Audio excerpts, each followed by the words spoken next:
You said you think hundreds of thousands of people will leave Puerto Rico in the coming years.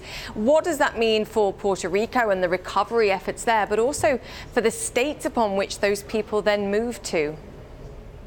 Sure. So this is really not a very clever idea just because it's already been happening over the past several years, especially.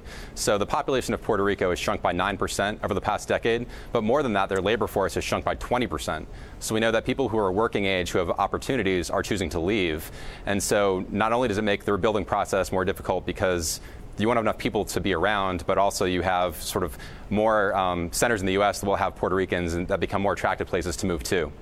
And of course, Puerto Ricans historically have tended to go northeast to New York, for instance, but increasingly they're heading to some of the southern states, Florida and to your Georgia.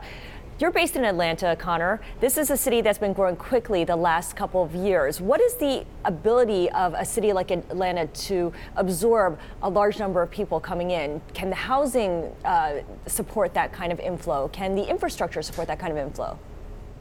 Right. So housing is probably the one advantage we have over the traditional Northeast cities like Boston, New York, and Philadelphia, where Puerto Ricans have historically gone. And so obviously Florida, just given its size and its proximity to Puerto Rico, is very attractive. But here in Georgia as well, you have second-generation Puerto Ricans who might move from the Northeast or Florida to Atlanta. And so over time, we sort of build up our network, and it makes it easier for especially family to come here at first, but workers as well.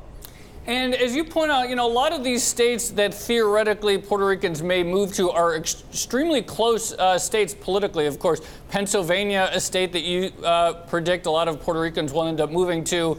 It wouldn't take much to swing that state from red back to blue.